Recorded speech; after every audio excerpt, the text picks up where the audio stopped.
2 থেকে 3 মিনিটের একটি ছোট গল্প শুনে যাবেন, আশা করি ভালো লাগবে।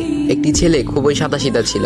সে একটি দোকানে চাকরি করত। ছেলেটির বেতন ছিল মাত্র 5,000 টাকা। ছেলেটির দোকানের সামনে দিয়ে প্রতিদিন একটি মেয়ে স্কুলে যেত। মেয়েটি প্রতিদিন বোরকা পরে যেত, কিন্তু প্রায়ই মুখটা খোলা থাকতো। একদিন হঠাৎ করে ছেলেটির নজর পড়লো মেয়েটির দিকে। এভাবে বেশ কয়েকদিন যাবার পর মেয়েটি বুঝতে পারলো ছেলেটি তাকে লক্ষ্য করে। মেয়েটিও বাঁকা চোখে ছেলেটির দিকে তাকাতে শুরু করলো। ছেলেটি মেয়ের চলাফেরা দেখে মুগ্ধ হলো।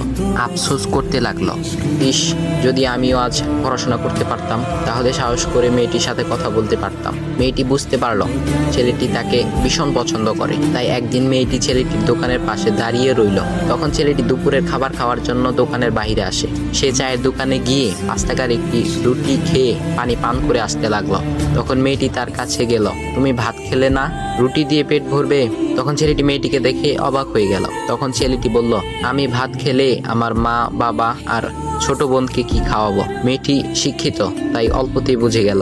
সে হাত ধরে বলতে লাগলো, তাহলে তুমি যে আমাকে পছন্দ করো, আমাকে কি খাওয়াবে? তখন ছেলেটি বলল, আমি তো তোমাকে আপন করে পাওয়ার জন্য দেখি না, কারণ সে যোগ্যতা আমার নেই। তবে এটা সত্যি যে তোমাকে দেখলে আমার খুব ভালো লাগে, তাই দেখি।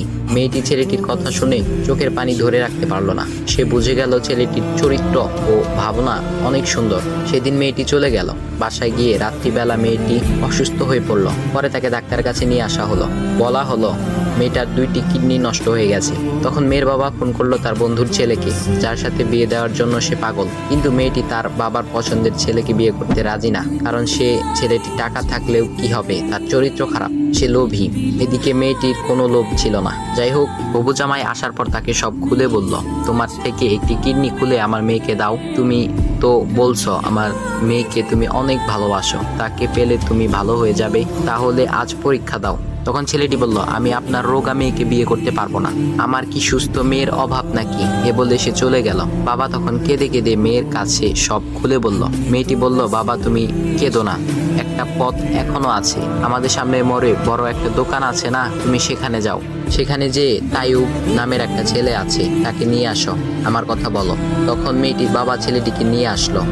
মেয়েটিকে দেখে ছেলেটির চোখ ভিজে পানি পড়তে লাগলো, কারণ মেয়ের বাবা তাকে সব খুলে বলেছে। তখন ছেলেটি মেয়েটিকে বলল, তুমি আমাকে একটা কিডনি দিবে? ছেলেটি বলল, কিডনি দেবার জন্যই আমি এসেছি। মেয়েটি তাকে বলল, তুমি কি চাও? ছেলেটি বলল, তুমি সুস্থ হয়ে আমার দোকানের সামনে দিয়ে যাবে, আর দূর থেকে আমি তাকিয়ে দেখব, এই অনুমতিটুকু চাই। কথা শুনে মেয়েটিও ও তার বাবা তাদের চোখের পানি ধরে রাখতে পারলো না। অবশেষে মেয়েটি বিছানা থেকে উঠে ছেলেটির 2 পা জড়িয়ে ধরে বলল, এ জীবনে তোমার